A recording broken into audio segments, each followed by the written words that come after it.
What's up guys, welcome back to my channel. My name is Allison. For today's video I thought I would switch it up a little bit and film a video on everything that's currently on my wish list and my anti-haul, anti-wish list. I've got my trusty laptop here, and since we're just going to be browsing online, I thought we could just be cozy and comfy and stay in bed, which is where I do a lot of my online shopping. If you guys aren't following me on Instagram, check me out. My handle is by Allison Corinne. I post outfit photos, home stuff, food, decor, lifestyle, and let's just dive into it. The first thing on the top of my wish list are a pair of black high top Converse. It's been years since I've owned a pair of Chucks, and I've never actually had the high top versions, but I have literally been seeing Converse all over my Pinterest, and you guys know I'm a sneakers person, and there really isn't a shoe that gives the same kind of look as a pair of high tops. I was trying to use my Vans as like a replacement temporarily, but I wasn't really satisfied with them. I ended up selling those and a couple of other shoes, so I am ready to get my pair of Converse. I should have them in my hands already, but I'm dumb and somehow put in the incorrect address. I've honestly never done that before, and I'm kind of surprised but also really embarrassed because I was calling up customer service being like, why weren't my shoes delivered to me, and then realized that it was my fault. The second thing that has been on my wish list are a good pair of black flared pants. The psychology around how trends work is just so crazy to me. It's just crazy how I can see one thing and have an opinion about it, but the more that I'm exposed to it, the more attractive that it somehow gets. But anyway, it didn't click for me until recently how nice flared pants could be. Because I wear so much oversized clothing on top, it can be a little more difficult to style pants that are a little bit wider and looser, but that is exactly where flared pants come in. I feel like because they're more fitted on the thighs but flare out at the ends, you get a lot more of like visual interest and variation, because instead of your clothing just being like wide straight, you have wide and then skinny and then wide, and then you have a lot more balance to your outfit. So yeah, I'm definitely all in on the flared pants, starting with black because definitely gonna get the most wear out of those, but I definitely don't mind if it's a trend or not because I really do feel like it's filling a gap in my wardrobe. So this is another one that I have checked off my wish list. I ordered like a ton of different options off of ASOS, and then also got a pair off of H&M, which ended up being the ones that fit me the best, but I'll definitely link a couple options down below. Okay, now for a couple of things that are on my wish list, but I don't know when I'm actually going to take the plunge and decide to order them. The next thing that I would like to get are some new gold hoops. Gold earrings in general, but I think what I want is kind of like a chunky, chubby little hoop like this one, or maybe this one. I don't know which size would look better on me. But yeah, I love Missoma jewelry. I've actually been into 18 karat gold a little bit more than the 14 karat lately. I think it's just a prettier color and just like shows up more as gold. I actually lost one of my solid gold studs, which is so annoying. I usually always have those in. So right now I actually have two different earrings in my second piercing. So yeah, I kind of want to get those replaced. But I'm also into this little chubby hoop. I just want something that's not too dainty. I feel like you don't really see my earrings very often because I don't put my hair up or anything, but I think something a little bit chubby like this will make a little bit more of a statement. Okay, the next thing on my wish list is pretty boring, but I've been thinking about it a lot this past week, and I feel like I'm missing a good pair of black sweatpants. I'm on Aritzia right now looking at their different black sweatpants, and I'm kind of mad because I was ready to swear myself off of buying more loungewear, especially Aritzia's, because theirs is on the pricier side. But if I'm being honest, my absolute favorite pair of sweatpants are these gray ones that I'm wearing right now, and these are the Cozy AF boyfriend sweatpants from Aritzia. They're just so soft and comfy and warm, but they're not heavy or anything, and they just fit me really well. They don't stretch out too much. I feel like it's so easy to get swayed by all of the beautiful colors Aritzia and other brands have been making, but honestly when I'm at home and I'm just re-wearing the same pair of sweatpants for multiple days, I don't want them to be colorful. I just want them to go with everything and look presentable so that I can go out with them. So yeah, I don't know if I'm gonna order a pair just yet, but I'm thinking about it. I don't know which one I would order from Aritzia. I do really like the shape of the boyfriend joggers because they're like a little bit more fitted, slim, but I realize that I really do prefer the sweats that have the drawstring like inside of the sweatpants because I personally never tie mine, and it just looks a lot cleaner without the drawstrings. Oh shoot, I skipped one. I thought I was done with clothing. I actually missed a pair of shoes that are on my wish list. So I want a pair of Doc Martens and I've never owned a pair. I don't know why. I never was really interested in getting their combat boots. Probably because I wasn't a fan of the yellow stitching on their shoes. But lately I've been really into the look of a chunkier platform kind of shoe. But if I'm going to invest in a pair of shoes like that, then I think I would want it to be really nice and high quality and comfortable, and I've heard so many good things about Doc Martens. So the shoes I'm mostly interested in are the platform Chelsea boots, and they're like lace-up Oxford shoes. But since winter is almost over, I don't think I would get that much wear out of the Chelsea boots, so it'd probably be a lot smarter to go with the Oxfords because I could definitely wear those in the spring and summer. So I'm not super familiar with Doc Martens, but these are the ones that I'm looking at so far. I think I do prefer the look of the platform ones. So they have these, which are the 1461 smooth leather. And then they also make this casual one that has, the shoe goes up a little bit higher and it's padded. So I feel like this one would be a lot more comfortable and hold your foot in a lot more, which I think would be really nice because I did try on a couple of like these Oxford style shoes and there's just like not enough of the shoe to hold your foot completely in, so your foot kind of like slips around and it's not very comfortable. I don't have any other platform shoes, I believe, so hopefully they aren't hard for me to walk in. Okay, that's it for clothing. I do have a couple of like home stuff on my wish list. And the first thing is an air fryer. So a few months ago, I honestly might have put an air fryer on my anti-haul list. I already have a toaster oven. It works perfectly fine. It's one of my most used kitchen appliances and one of my like most recommended ones. But after doing a little bit more research and seeing people who have air fryers use them, I do think it might be worth replacing our really old toaster oven with an air fryer. I just want to be extra cautious because the last kitchen appliance that went viral was the Instant Pot, and how many times have I used the Instant Pot?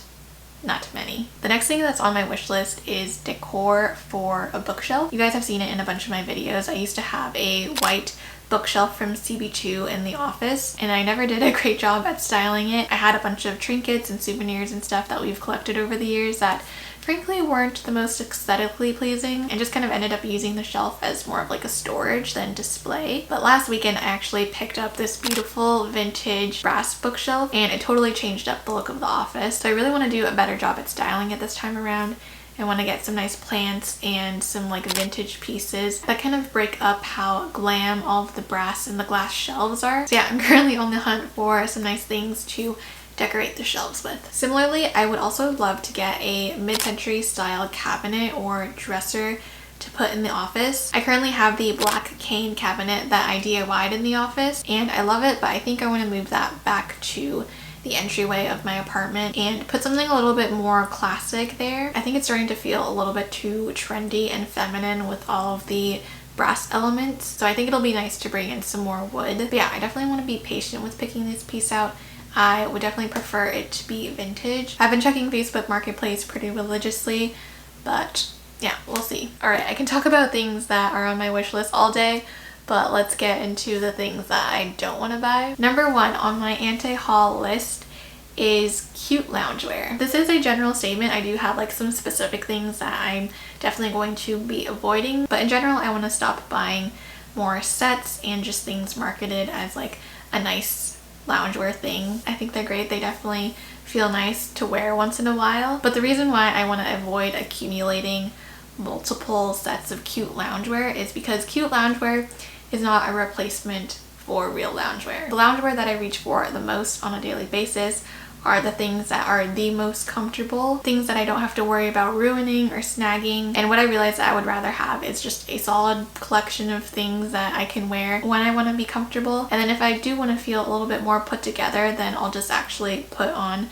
a nice outfit. And then as for specific things that I would avoid, the main thing I would call out are garment dyed sweats. Aritzia is notorious for these, and I'm sure that other brands are also doing it as well because that vintage faded look is really in right now. But with the way that garment dyed treated clothes are made, you just end up with a product that's not as durable, a lot more high maintenance, and also not as soft. I personally haven't had any issues with my garment dyed sweats from Aritzia fading like crazy or anything, but I don't wash them too often and I take really good care of them. My main pet peeve with them is that they're not as soft and cozy as my other Aritzia sweats. Like I said, these Cozy AF boyfriend sweatpants, so cozy. My hoodie from Aritzia, super, super cozy. But the inside of the sweats on the garment dyed colors are just a lot more like patchy and kind of flattened, and they're just not as fluffy and warm. So yeah, it's unfortunate because they do come in really cute colors for the garment dyed version, but I personally won't be buying anymore. The other specific thing to avoid are loungewear pants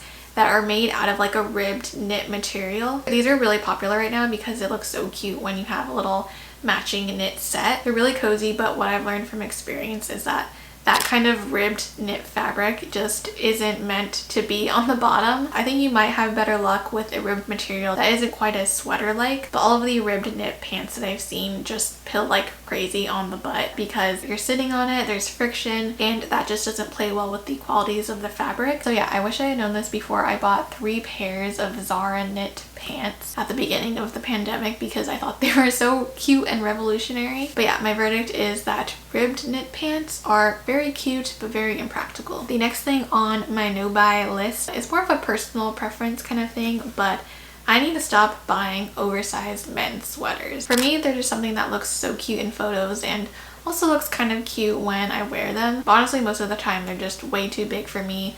I have to roll up the sleeves like crazy. The length is really long and hard to tuck in. And I mean, if I knew how to alter my clothes, then maybe I could make it work better, but I'm just too lazy to make that happen. So in general, I'm learning to stop buying things that are too big and overwhelming, especially if the fabric has a lot of weight to it, because I find that it's just like really weighs me down. The next thing on my list is a pair of shoes, and these almost were on my wish list, but after giving it some thought, these are a no for me right now. They're the New Balance sneakers that everyone has been wearing. They're the 990 V5s, and when I first looked up these shoes, I was shocked at how much they cost. I've always thought of New Balance as being like an affordable brand.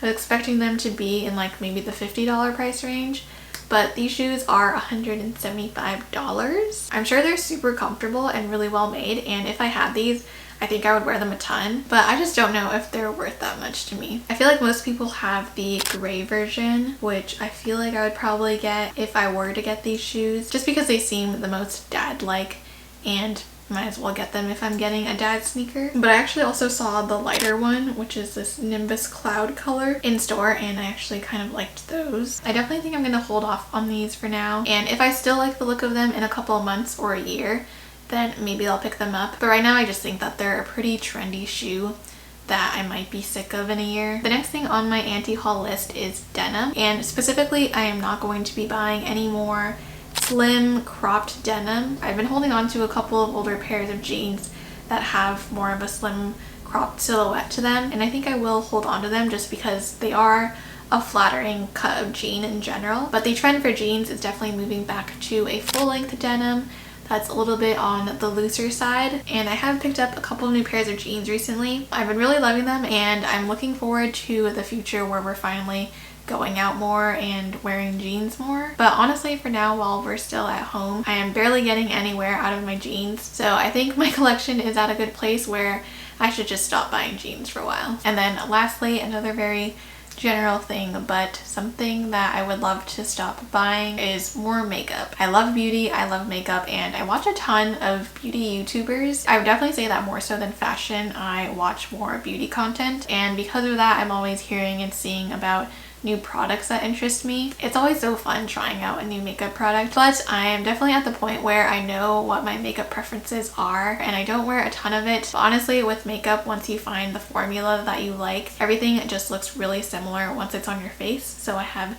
so many different blushes, so many different eyeshadows, so many different bronzers that pretty much all do the same thing. So I still love all my makeup, I still love getting ready every day, but maybe I should start like a project pan or something just to use up what I have, because I really do not need anything more. Alright, that is everything that was on my list. As usual, I feel like I was sitting here talking forever. I hope you guys enjoyed hearing about my thoughts and reflections on things that I want to purchase and have purchased. I definitely want to try to make an effort to be a little bit more of a conscious consumer and just be more mindful about how I'm spending my money and budgeting over time. I would love to hear your thoughts and have a little discussion going on in the comments. I always try to read and respond to every comment, and I appreciate any time that you take to leave me one. Thanks so much for watching. I will see you in my next video. Bye!